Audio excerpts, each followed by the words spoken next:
হাদি দুনিয়া থেকে চলে গিয়েছে, আর এই তথ্যটি প্রকাশ করতে দিচ্ছে না ডক্টর ইউনূস। আমাদের সহযোদ্ধা ওসমান হাদি আমাদের মাঝে আর নেই, কিন্তু ডক্টর মোহাম্মদ ইউনূস এটা প্রকাশ করতেছে না। হাদির বড় ভাই জানালো হাদি আর আমাদের মাঝে নেই, তিনি দুনিয়া থেকে চলে গিয়েছে। ছোট ভাই হাদির অবস্থা খুবই খারাপ। মেনে নিতে হবে যে হাদি আর আমাদের মাঝখানে ফিরে আসতেছে না। ডেড কন্ডিশনে চলে গেছে, এয়ারপোর্ট থেকে একবারের জন্য রেসপন্স করে নাই। হাদি আর আমাদের কাছে ফিরে আসতেছে না। হাদির মৃত্যু হয়েছিল বাংলাদেশের মাটিতে, তারপরও তাকে নেওয়া হয়েছে সিঙ্গাপুরের মাটিতে শুধুমাত্র তার মৃত্যুর খবরটি যেন গোপন রাখতে পারে। হাদির মৃত্যু কিন্তু বাংলাদেশে হয়েছে। হাদির যে অঙ্গ প্রত্যঙ্গগুলি জীবিত ছিল সেগুলিকে কৃত্রিম উপায়ে জীবিত রাখা হয়েছে। বিদেশে নিয়ে এই মৃত্যুর খবরটি জানানোর জন্য আসলে বিদেশে নেওয়া হয়েছে। হাদির এই মৃত্যুর খবরটি নিয়ে হেসে হেসে নির্বাচনের কমিশনের প্রধান বললেন এটি একটি বিচ্ছিন্ন ঘটনা। একটু মাঝে মধ্যে দুই একটা খুন খারাপি হয়, যে হাদির একটা ঘটনা হয়েছে, আমরা এগুলো বিচ্ছিন্ন ঘটনা বলে মনে করি। এরকম তো অনেক আগে হয়েছে, ঘটনা তো অনেক আছে। আর এই কথাটি শুনে রফিকুল ইসলাম মাদানী ক্ষিপ্ত হয়ে বললেন, এই নির্বাচন কমিশনার আমাদের ভাই ওসমান হাদিকে এইভাবে দিনে দুপুরে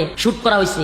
এই লোক দাঁত কেলায় বলতেছে নির্বাচনের আগে এই ধরনের ঘটনা হয়, খুন খারাপি হয়, তাইলে ওটার একজন শুট করে দিলে তাইলে হয়, যেহেতু এটারাও শুট করে দে। আমার মনটা চাই ওর হাসি দেখা ওর দাঁতের মধ্যে একটা গুলি করে দেয়। নির্বাচন কমিশনারের প্রধান থেকে শুরু করে উচ্চ পর্যায়ের রাজনৈতিক দলের কাছে মনেই হচ্ছে হাদির বাংলাদেশের জন্য কোনো অবদান নাই। হাদি একটি নিম্নবিত্ত পরিবার থেকে উঠে এসেছে, ও একটা ফকির। এই ফকিরকে নিয়ে কারো কোনো মাথা ব্যথা নাই। সাউয়াসেরা হাদির সাউয়াসের লোকারা, উকিল সাহেব মামলা করবে আয়না খুঁজে ধারা। এর প্রতিবাদে হাদির বন্ধু কি বলেছিল, এই সুশীল সমাজগুলোকে একটা একটা ধরে সাউয়াকে কাউয়াকে খাওয়াইতে হবে, নইলে এই সমাজ শেষ হয়ে যাবে। এগুলো এক একটা হারামির বাচ্চা, এক একটা ভারতীয় দালাল। হ্যাঁ, এই ভারতের দালালগুলোকে যথাসম্ভব দ্রুত এখনই চিহ্নিত করে ধরে নিয়ে আসুন। হাদির এই মৃত্যুতে বাংলাদেশের এক অশ্লীল মডেলও কি বলছে দেখেন। এই হাদি কদিন আগেই মাইক্রোফোনের সামনে চিৎকার করে বলছিল কার কি যেন ছিঁড়ে ফেলবে, এখন দেখি তারটাই ছিঁড়ে গেছে। হ্যাঁ, এই কথাগুলো এই জন্যই বলেছে কারণ হাদির মতো মানুষ যদি একবার এদেশের এমপি হইতে পারে তাহলে যেখানে সেখানেই তারা কাপড় খুলতে পারবে না, বন্ধ হয়ে যেতে পারে তাদের চামড়া ব্যবসা। আর এটারই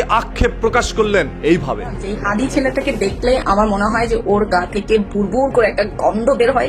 100% নিশ্চিত যে ওর মুখ থেকে গন্ধ বের হয়। হাদি যে রাষ্ট্রের জন্য কতটা গুরুত্বপূর্ণ সেটা তাদের কাছে মুখ্য বিষয় নয়, তবে হাদি যে বাংলাদেশের সুবিধা বঞ্চিত মানুষের মনের কথা বলতে গিয়ে বৃষ্টিতে ভিজে রোদের মধ্যে পুরে কঠোর পরিশ্রম করে যাচ্ছিল, নিজের জীবনের প্রতি কখনো পরোয়া করে নাই সেটার দিকে না তাকিয়ে তার শরীরের সেই ঘামের দুর্গন্ধের দিকে তাকিয়েছে এই ধরনের অশ্লীল মহিলারা। আজ এরা সোশ্যাল মিডিয়ায় খদ্দের জোগাতে এসে ধ্বংস করেছে এই সোশ্যাল মিডিয়াটাকে। রাষ্ট্র ভারত আর ভারতের জনগণ এই দুটো একদম দুটো ভিন্ন ভিন্ন এন্টিটি। ভারতের জনগণ আমাদের বন্ধু। এইবারও কলকাতার ভাই বোনেরা আমাদের জুলাই আন্দোলনে সেখানে নেমেছে, মিছিল করেছে। আসলে হাদি ভাইয়ের কথাটি সম্পূর্ণ সঠিক। রাষ্ট্র ভারত আর ভারতের নাগরিক দুইটি কিন্তু দুই জিনিস। আমার এই ভিডিওটি ভারত থেকে অসংখ্য মানুষ দেখে, তারা আমাকে সাপোর্ট করে ফলো করে রেখেছে। তারাই হচ্ছে ভারতের নাগরিক, আর রাষ্ট্র ভারত হচ্ছে সম্পূর্ণ বাংলাদেশ বিরোধী। তারাই চায় বাংলাদেশের ভূখণ্ডটাকে তাদের নিজেদের করে নিতে। তাই ভারতের নাগরিক কখনোই আমাদেরকে শত্রু ভাবে না, শত্রু ভাবে রাজনৈতিক মহলগুলো শুধুমাত্রই তাদের স্বার্থে। বিগত 16 বছরে সেটা শুধু আওয়ামী শাসন ছিল না,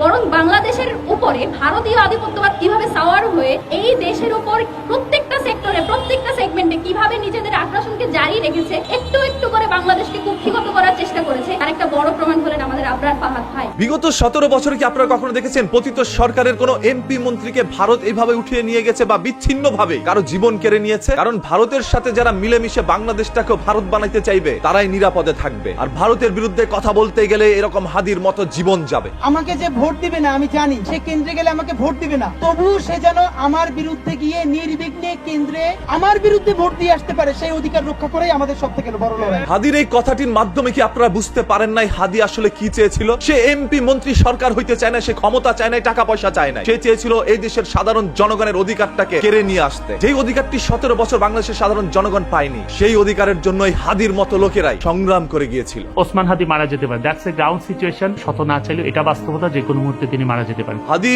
আমাদের সবাইকে ছেড়ে চলে গিয়েছে। হাদির এই মৃত্যুতে আমরা সবাই যেই রকম শোকাহিত, সেই রকম পুরো বাংলাদেশের নাগরিক আজ লজ্জিত। আমরা 18 কোটি মানুষ একজন হাদিকে বাঁচাতে পারি নাই, তাহলে আমরা কিভাবে অন্য হাদিদেরকে বাঁচাবো? হাদির পরেই যখন হাসনাতের উপরে তাদের টার্গেট চলে যায়, আমাকে মাইরা ফেলবে বলতেছে না, মাইরা ফেললে বলছে আমাকে ঢাকায় থাকতে। এরপরও হাসনাতকে এখনো কোনো প্রোটেকশন দেওয়া হচ্ছে না। তাহলে কি আমরা হাসনাত আব্দুল্লাহকেও হারাতে যাচ্ছি? আমি চাই এবারের ভোটটা আপনাদের ছেলেকে দেন, আপনার ছেলে হাসনাত আব্দুল্লাহকে দেন। হাসনাত এমপি মন্ত্রী হইতে পারুক আর না পারুক, ইতিমধ্যেই হাসনাত আব্দুল্লাহ বিদ্রোহীদের নেতা যারা জুলাই আন্দোলনের সাথে হাসনাতের পাশে ছিল, তারা যে রঙিন স্বপ্নটি দেখেছিল ওসমান হাদিকে নিয়ে, ওসমান হাদির চলে যাওয়ায় আজ সকল মানুষগুলো হাসনাত আব্দুল্লাহর দিকে তাকিয়ে আছে। আমরা আরো একজন একজন হাদির মতো হাসনাত আব্দুল্লাহকেও হারাতে চাই না। এই ভারতের যে সন্ত্রাসগুলো কদিন পরে পরে আমাদের দেশে ছেড়ে দেয়, বাংলাদেশের সন্ত্রাসগুলো ভারত আবার পাহারা দেয়, ট্রেনিং দেয়, অর্থ দেয়, দিয়া বাংলাদেশে কদিন পর ছাড়ে। হ্যাঁ, যেহেতু ভারতের বিরুদ্ধে কথা বলতে গিয়ে জীবন গিয়েছে ওসমান হাদির, আজ হাসনাত আব্দুল্লাহ ভারতের বিরুদ্ধে কথা বলছে, তাহলে কিভাবে বেঁচে থাকবে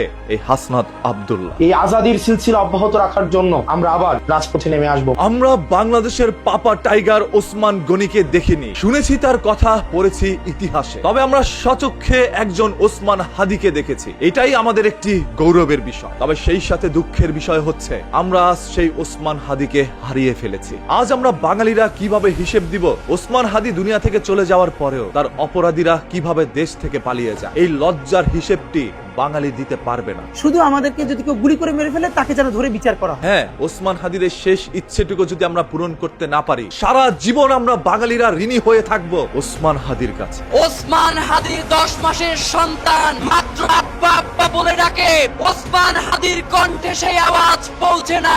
আমরা ঘোষণা করছি, আওয়ামী সন্ত্রাসীদের কোন সন্তানের আব্বা আব্বা ডাক আমরা তাদের কাছে পৌঁছাইতে দেব না। আমরা আমাদের জীবন থাকতে বাংলাদেশের মাটিতে ভারতীয় আধিপত্যবাদ থেকে শুরু করে আর কোন বিদেশি আধিপত্যবাদ, হাসিনা এবং ফ্যাসিবাদকে মেনে নিব না।